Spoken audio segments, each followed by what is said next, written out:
belated Deepavali. Isn't it amazing to live in a multiracial country where we can all celebrate each other's cultural holidays and live in harmony? Well, yeah, it's awesome. But while we celebrate the Festival of Lights, let's not forget that one segment of society has been severely marginalized over the years. So put that murku down for a sec and listen up.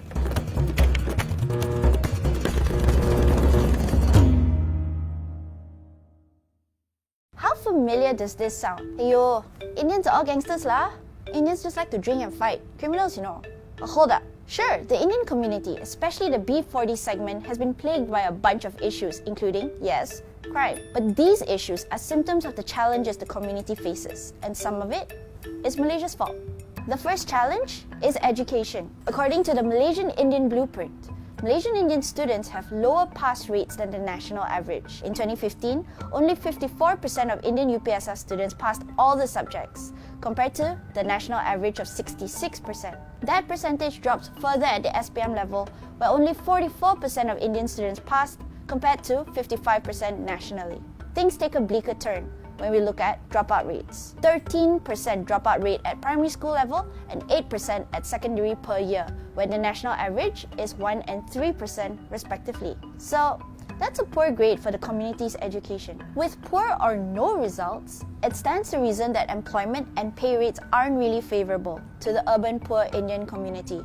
Based on a 2010 survey by a research team from Monash University, 32% of the urban poor Indian workforce had only up to higher secondary level education.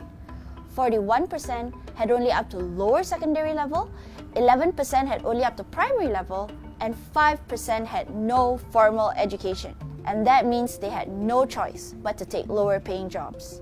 According to Department of Statistics numbers, more than 50% of Indians were employed in low-income jobs such as service and sales workers and plant and machine operators in 2015. And those are people who managed to get a job. A relatively high percentage didn't. The average unemployment rate for Indian males stands at 4% compared to 2.9% for Malaysian males overall. The average unemployment rate for Indian females stands at 5.2% compared to 3.2% nationwide. And that leads us to our next point, poverty.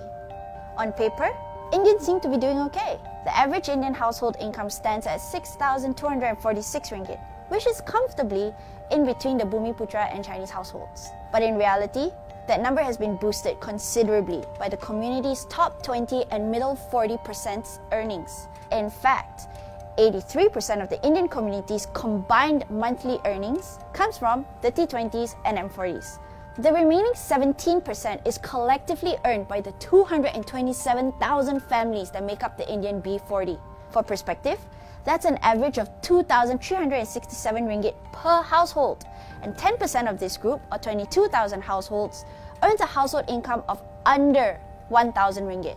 Which then leads to what makes the most sensational headlines: crime. An estimated 70% of gang members in the country are Indians, and according to 2014 PDRM statistics, Malaysian Indians comprise 31% of all violent crime arrests, compared to 51% of Malays and 11% Chinese. And this is while Malaysian Indians only make up 7% of the population. But let's circle back for a minute. How is it possible that such a tiny community holds such a large number of issues? To truly understand the Indian problem, we need to go a bit further back in time.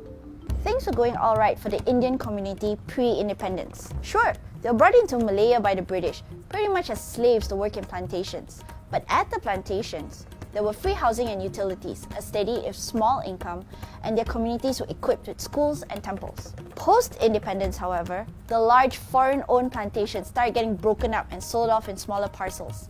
And in any company, restructuring usually results in some people being let go. And that's what happened to the labourers who worked in those plantations.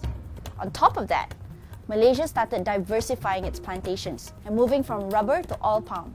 That required less labour, so more labourers were let go. And then, in the 80s and 90s, development and industrialization meant that plantations got converted into industrial estates and townships. So, where did the Indian community go? They were put into a very really low-cost flats. Thousands of Indians were just overnight, they lost their houses, they lost their job, no skills, no education. At this point, Generations of Indians had lived their entire lives in plantations. They were almost completely isolated. They had only ever lived in their own communities, and for the most part, they couldn't even speak Malay. And there were no mechanisms in place to ease integration. And with no skills that could be utilized outside the plantation estates, they couldn't find jobs either.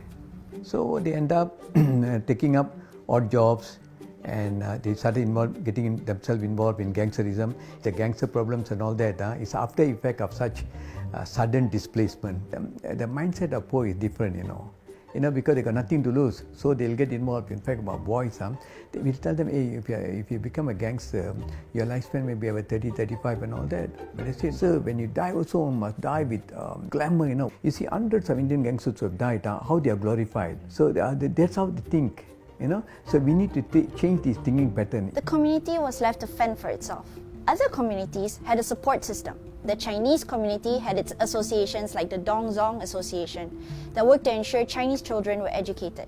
And the Malays had policies like the NEP designed to increase their economic share. But the Indian community didn't enjoy that sort of support. Indian leaders, political leaders and communities are so preoccupied with the temple issues and the Tamil school issues, didn't really bother about the employment and the business and all the other things that is more important. See, if you look at the Felda schemes, very well organized. 10 acres of land, there's a house, there's a school, everything was there. For Indians, they didn't have such program. If you really look at the Indian development in the last 20-30 years, there's no real political will to solve the Indian problem. And that leads to where we are today. I think the Indian community has been far too long on a self-denial state, that everything is okay with the Indian community, the social organization, NGOs are blowing up issues like gangsterism and all. But it's real. Gangsterism, dropout, breaking of the family institutions, creation of single-parent status, violence in secondary schools, all these are real. The previous government had in fact acknowledged these issues and came up with a Malaysian Indian blueprint, which introduced solutions including welfare assistance, allocations for affordable housing, and better standards of teaching in Tamil primary schools. The new Pakatan government has also made special provisions for the Indian community in its manifesto, on top of promising to retain the Malaysian Indian blueprint. Of the 22 promises it made in the manifesto, one stands to make the most difference in terms of developing the community as a whole. A special fund for the social and economic development of Indians, modelled after the Singapore Indian Development Association, or SINDA. The government has promised to allocate 4 billion ringgit over the next 10 years, with 100 million ringgit being allocated in Budget 2019 to get the ball rolling. This is really important because it's what helps NGOs keep reaching out to the community. So, we have plans. In fact, we have 2 governments worth of plans to help the Indian community, particularly the B40 segment. But the people who work on the ground are worried about what could be the biggest wrench in those plans: implementation. There are a lot of good government plans have come, but who's going to implement and who's going to monitor? The Pakatan government has indicated that it is willing to work on these issues. It has already appointed Senator YBP Wethamurthy as head of SIDIC. Originally set up by the BN government, SIDIC works to ensure that NGOs working to reach out to the underprivileged communities receive funding and support. It's also the main agency driving the delivery of the Malaysian Indian blueprint. So let's hold them accountable to keep things on track. There are issues affecting the Indian community, but it's not an Indian problem, and it's time that we stop looking at it that way. Everybody has the right to a dignified life, and we can work together to make it happen. Happy Deepavali. Hello, we hope you enjoyed the episode. Here at Newsflash, we aim to dissect and discuss current topics. So if you have a topic in mind that you want to discuss, let us know in the comments.